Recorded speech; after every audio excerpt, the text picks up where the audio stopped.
Peugeot 205, but this time the running order very, very different. As we see, Graham Smith in car number 4, they're in lead, being chased over by Andy Thrush in the Darien T9 Ford. Remember, he won his first qualifier this afternoon. 93 gets it very, very wrong coming into the Devil's Elbow. We ride again with Cliff Butler, who's challenging John Harwick in the newly re-engined MG Midget, coming down into paddock turn. Cliff Butler through now past John Harwick, but oh, look at in front of him. He's got Bill Richards, he's got Andy Thrush, and he's got Graham Smith in the very, very rapid Stumbeam Stiletto. So Cliff Butler now lying in 4th place. In front of him, well, the man who had a battle all the way around this circuit in our first qualifier for this category earlier on this afternoon with 2nd place man Peter White. Now looks, there's Peter White 22, in fact as they go around, 184, that's Paul McMillan in the second of our Peugeot 205s here, as a very, very wide Cliff Butler comes into the Devil's Elbow, then around the North Bend hairpin, a wide line there by Andy Thrush, means a challenge coming on now, I feel, for Cliff Butler to come down the descent of Harry Hill, and all the while the two erstwhile lightweight cars of the number 4 cast, the Stiletto of Graham Smith and Bill Richards 26 and the unique Cosworth engine Metro, still being chased there by Andy Thrush in the Darien T9, and the first of Thundersaloons in this category, Cliff Butler, who gets a very, very wide line going around Chestnut's Drift. That's the wrong line to take coming into the Devil's Elbow, but don't forget these Intersaloon guys, a very, very unique suspension set upon these, means the corners will be taken very, very tightly indeed, and still chasing the very powerful and immaculate Darien of Andy Thrush all the way up the centre of Harry Hill. A challenge there on the inside. Cliff Butler manoeuvres himself through on the inside of Andy Thrush, moves himself up into 3rd place. Andy Thrush comes back at him, coming down the descent of Harry Hill. Peter White still there in 5th place, but it's Cliff Butler through now into 3rd place in the Peugeot 205. The battle going on for 1st and 2nd, still between Graham Smith and Bill Richards as they go down past the commentary box, past the start line here, and they go into Chestnut's Drift. So Graham Smith under an awful lot of pressure now from Bill Richards.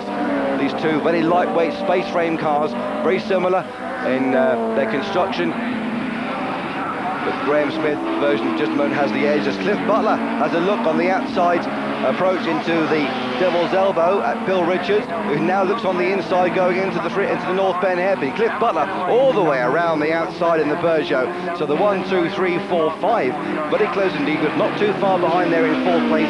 Still Andy Thrush, the Darien T9 Ford, and in 5th place there's still Peter White in the second of our starlets in this category, Saloon starlet of 22, Peter White, still there in 5th place. But the battle going on there all the way around this 1 mile circuit here.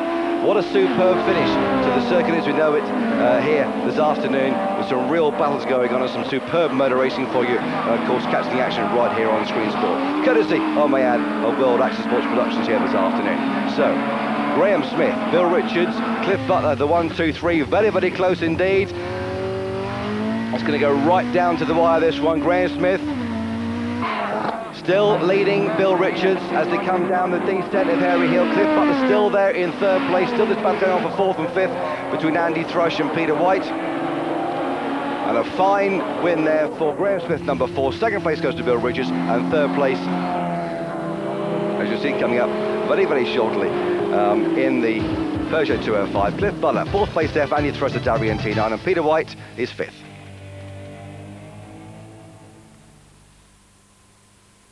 Station Drive Vauxhall Nova with its garishly painted white and Dayglow red paintwork comes right through from the back of the grid. He's done so much here at Lydden this year in this category. As we go, and they of course again, like the trucks, use the 3/4 circuit. We ride in fact with Stephen Nance all the way around the first lap here. Now he's going to make his way right up from the back of the group because he is one of the top drivers in this category. The slower drivers in this event start from the front, the faster guys start from the back. So the fast guys are going to move their way all the way up from the back row all the way around this circuit. They have got quite a few laps to do it. I think this lap there's a 12-lap race for this final. But there you see the Vauxhall Nova going through there. Car number 6, Stephen Dance. He's chasing with all manner of people in this category, and that's all the way over. That is number 43 who goes all past Martin Rolls. Literally Martin Rolls on the entry into the Devil's Elbow, and that's in a very dangerous position right there on the entry into the left-hander, and not quite sure if he's getting out of the car it would appear unaided, but I think we must have surely a red flag situation here. The marshals instantly on the scene there. You saw they just kept the curve, and Martin rolls his starlet once, twice, and in fact 3 times, well 2.5 times basically. And yes, as ever present, the fire and rescue crew this afternoon by Colin Duncan and Richard de Coverley, and our paramedic here this afternoon for Mr. Bob Sheridan. We restart this race, the Intersaloon Grand Final here this afternoon. This will sort out the winner of the overall series, as I said before, so we've got a full rerun of this race. As they come now into camera 1, which is on the camera, on the exit, on the outside, should I say, of Cheshunt's Drift.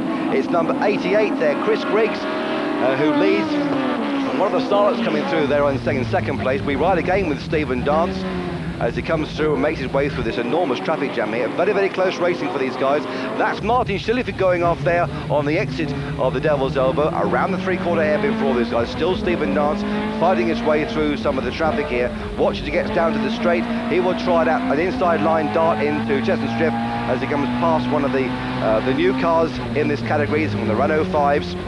Been brought in now, rear-wheel drive converted, much now the Renault car to have, and that's 80. Colin Weldon getting it wrong, going around Cheshunt's Drift. So Colin Weldon, one of our top runners here, throws the race away for him, this final race here for him this afternoon. But still we ride with Stephen Dance. Sets about chasing all manner of cars in front of him. You see the rear spoiler there, the car for SHP Motorsport. That stands for Sonny Howard Motorsport. Very much a driving force within production and producing in the saloon cars and hot rods in the UK here. But Stephen Dance cannot get past Neil Facey at the moment, who is a top driver again in car number 4 in this category, all the way around the inside approach and the outside and the inside exit of Cheshunt's Drift. So that's a tight line for these cars. Now the dart down the outside line there as they go into the inside of the Devil's Elbow, the left-hander, then a flick right into the 3/1 of Mick Tester, who today brings with him his new sponsors for, hopefully for next year as well, the Carlube organisation. There he is, this absolutely immaculate Mark 1 Escort with its Formula 5000 suspension and steering geometry and this big Rover 3.6 litre V8 engine underneath the bonnet. As watch the leader going up and around the North Bend hairpin. Second place still there, Graham Smith. They're very, very rapid Sammy Stiletto. Third place still the Darien of Andy Thrush, and the challenge there from Pete White, 22 in the Starlet. Still in 4th place there, 5th place shall I say, that's the Carlube Rover engine Escort of Mick Tester, who challenges for 4th, and the bonnet's come up on Pete White's Starlet. The bonnet flaps open on Peter White's Starlet. He knows he's got to pull off, otherwise he will get black flagged. Oh, that's a great shame after a fine run for him, Izzard. What a lousy weekend for poor old Peter White in 22. A superb competitor here, both in the saloons and in special GTs. Well, that really has left the challenge open now to Bill Richards, just to keep at bay the harassing and biting at his ankles Stiletto in the hands of number 4, Graham Smith. As those two now some way clear of our 3rd place round, which is going to be, I would say, Andy Thrush, as they go into paddock turn, then down and through and past the flag. So a fine win this afternoon for Bill Richards, 2nd place Graham Smith, 3rd place for Mick Tester. That's Special Saloons. Challenge Park, the Leicestershire Circuit, for round 4 of the Thunder Saloon Championship. Now the basic rules for Thunder Saloons are quite straightforward. You take an unsuspecting road car, you rip out whatever running gear, engine and suspension it might have had before, and come up with the most ludicrous engine, tyre, chassis combination you can possibly imagine, ranging from taking a humble Vauxhall Carlton, throwing away its straight-six 3-litre engine and shoving in a 5.7-litre V8, to taking a Sierra, taking out its Ford turbo engine and putting in a flat-six turbo Porsche. Well, that isn't the fate of the Sierra that's leading at the moment. It has got a very powerful indeed Ford Sierra turbo engine, and right behind it a highly modified Mazda RX-7. In 3rd place, the thundering 6-litre Carlton. Now, in Thunder Saloons, anything goes. Any amount of modification, any number of different engine or tyre or suspension combinations are allowed. Basically, your depth of pocket and perhaps your imagination are the only limits. And to add a little interest, not only is there one driver on board the machine at the moment, but there's another one in the pits lurking as well. These drivers have to come in between 1/3 and 2/3 distances to hand over to their teammate. So the man who's leading now may just as easily not be the man who's leading after the tyre stops. Now, while that might be a little confusing for some of the spectators to try and find out where the leaders disappeared to, it certainly makes a very exciting race series. And these thundering machines are very spectacular indeed. The distinctive bellow of the General Motors Holden engine of the Carlton Thunder Saloon through the tight hairpin into first position.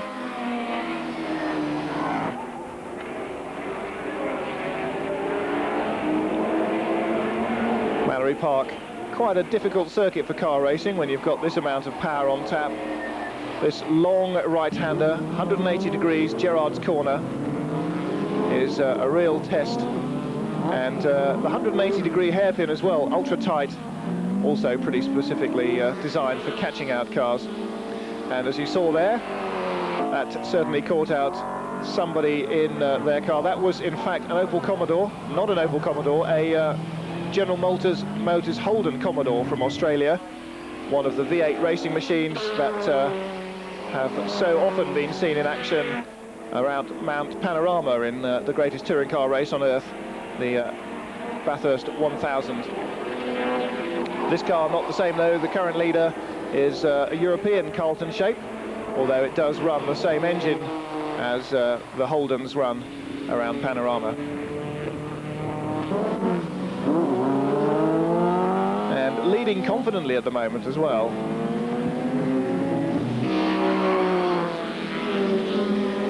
Through the S's, it's trouble. Now, will he get that restarted? No problem with being stuck in the gravel, yes. A few turns of the starter, and the flooded engine coughs into life, and all that thundering power on racing slicks, making it more than somewhat tricky to get back off the grass and to try and find the circuit. But he's managed it at last. So that will undoubtedly have cost him third position, and probably quite a few besides. So, now the first few pit visitors going for the driver changes. The lead two, though, still out there, and power sliding the thundering Carlton out of the hairpin.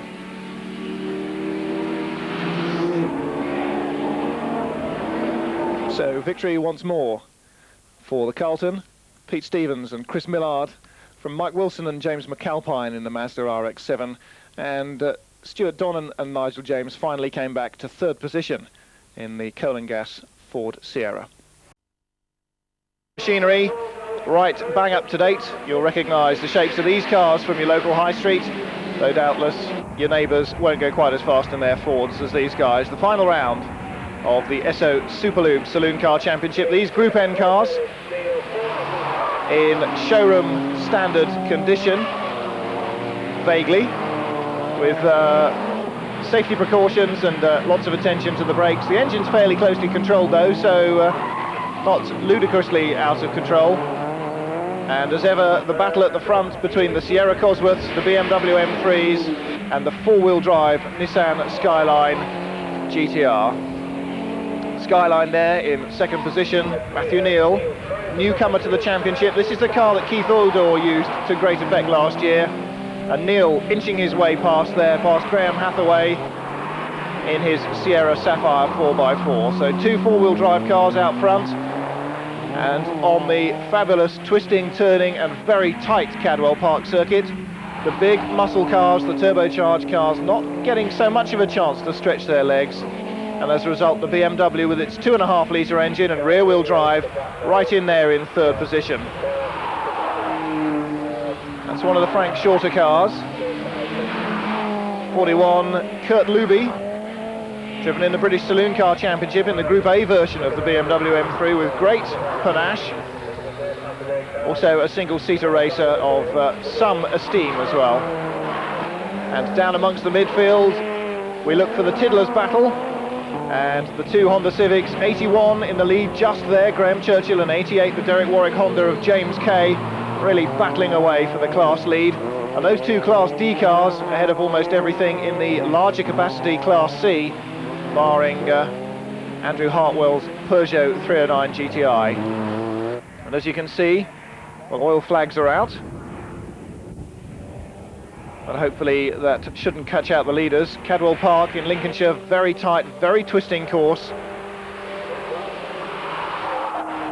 And a real driver's circuit. Blind brows, bumpy off-camber corners, and the uphill corner, the mountain. Saloon cars don't get off the ground there, but the single-seaters that race here, the more powerful ones, airborne over the top of the crest. A real exciting circuit. So victory then for Matthew Neal.